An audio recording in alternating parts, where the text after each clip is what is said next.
नमो नमः छात्रा। आज हम आपकी पाठ्यपुस्तक का जो 13वां पाठ है, त्रयोदश पाठ, जिसका नाम है विमानयानम रचयाम, और इस पाठ को हमने पिछली वीडियो में पढ़ लिया था। तो आज हम इसका जो अभ्यास कार्य है, इसके जो प्रश्नोत्तर हैं उन्हें देखेंगे। तो आइए शुरू करते हैं अभ्यास कार्य त्रयोदश पाठ का।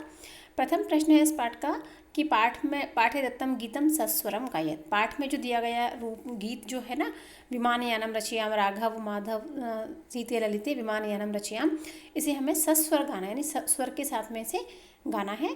तो इसका जो प्रयास है वो आप स्वयं करें, स्वयं इसकी गाने का अभ्यास करें। द्वितीय प्रश्न है कोष्टक अंतर्गतेषु शब्देषु तृतीया विभक्तिम योजयित्वा रिक्त स्थानानि पूरयत। इसमें हमें ये जो ब्रैकेट में शब्द दिए गए हैं, जैसे विमल, विमानयान, मौक्तिकहार, सूर्य और अम्बुदमाला, इन सभी शब्दों के अंदर हमें विभक्ति लगानी है तृतीया, और उससे जो भी रूप बनता है वो हमें यहाँ लिखना है। तो देखिए, पहले जो 4 शब्द हैं ये सभी है ना बालक के समान चल रहे हैं। तो विमल का होगा विमलेन, विमानयान का विमानयानेन, मौक्तिकहार का मौक्तिकहारेण, सूर्य का सूर्येण, और ये जो अंतिम शब्द है ये है आकारांत स्त्रीलिंग। जिस प्रकार होता है ना बालिका बालिकया, ऐसे ही अम्बुदमाला का अम्बुदमालया।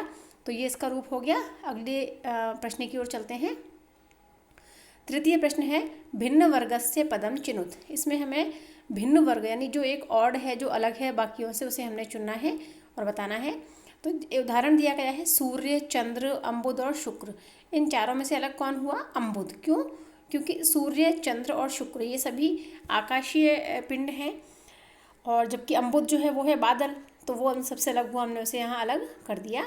इसी प्रकार पत्राणि, पुष्पाणि, फलानि, मित्राणि, पत्ते, फूल, फल और मित्र, तो इनमें स्पष्ट रूप से मित्राणि अलग है यानी दोस्त, तो हमने इसे अलग कर दिया।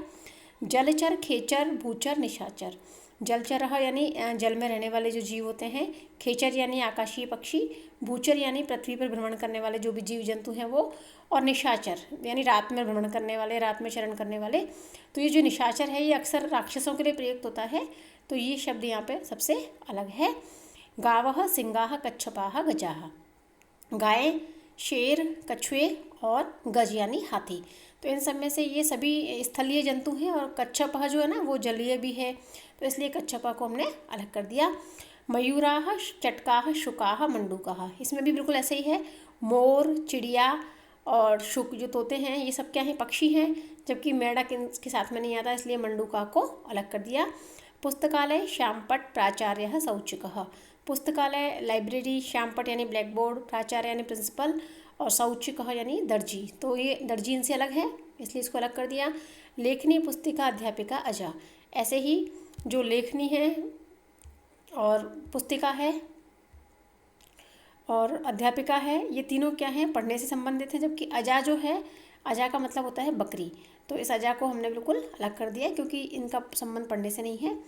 चतुर्थ प्रश्न है प्रश्नानाम उत्तराणि लिखत। प्रश्नों के उत्तर हमें लिखने हैं। तो प्रथम प्रश्न है के वायुयानम रचयन्ति। वायुयान की रचना कौन करते हैं? तो हमने देखा था पाठ में, राघव, माधव, सीता, ललिता च वायुयानम रचयन्ति।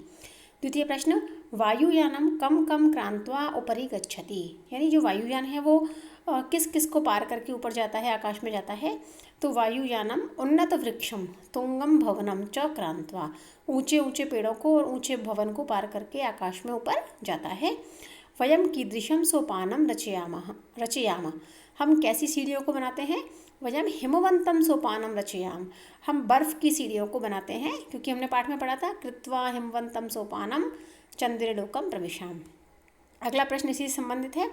वयम कस्मिन् लोके प्रविशाम। तो हमने अभी क्या बोला? चंद्रलोकम प्रविशाम। तो उत्तर क्या हो गया? वयम चंद्रलोकम प्रविशाम। हम चंद्रमा के लोक में प्रवेश करते हैं। आकाशे काह चित्वा मौक्तिकहारम रचयाम। हम आकाश में से किन को इकट्ठा करके मोतियों की माला बनाएंगे? आकाशे विविधाः सुंदर ताराः चित्वा, यानी बहुत सुंदर जो तारे हैं उनको चुन करके मोतियों की माला को बनाएंगे। और केशाम गृहेषु हर्षम जनयाम। किनके घर में प्रसन्नता को उत्पन्न करेंगे?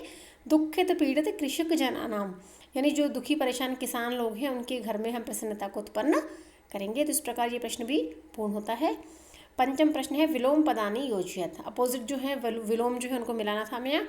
उन्नत का अवनतः, गगने का पृथिव्याम, गगने का मतलब होता है आकाश में और पृथिव्याम का मतलब धरती पर। और सुंदर का असुंदर स्पष्ट ही है। चित्वा का विकीर्य, चित्वा का मतलब होता है चुनना, चुन करके, और विकीर्य का मतलब होता है फैला करके, बिखेर करके। दुखी का सुखी, और हर्ष का शोक, हर्ष यानी प्रसन्नता, शोक यानी दुख। और अगला जो प्रश्न है इसमें है समुचित पदई रिक्त स्थानानि पूरयेत्। इसमें जो सारे शब्द हैं, किसी का एक प्रथमा विभक्ति, किसी की द्वितीया, किसी की तृतीया, तो उकारांत पुल्लिंग शब्द दिए गए हैं। भानु भानु भानवः, गुरुम गुरु गुरून्, पशुना पशुभ्याम पशुभिः, साधवे साधुभ्याम साधुभ्यः, वटोः वटुभ्याम वटुभ्यः, गुरोः गुर्वोः गुरूणां, शिशौ शिशवोः शिशुषु, हे विष्णु हे विष्णु हे विष्णवः।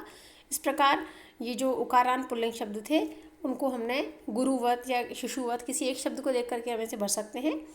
और अगर आप एक सीख जाते हैं तो बाकी आपको अपने आप ही आ जाएंगी, तो किसी एक शब्द के रूप स्मरण कर लें। और सप्तम प्रश्न है पर्याय पदानि योजयत्। पर्यायवाची यानी एक ही अर्थ वाले शब्दों को मैच करना था, मिलाना था। गगने का होगा आकाशे यानी आकाश में, गगन में।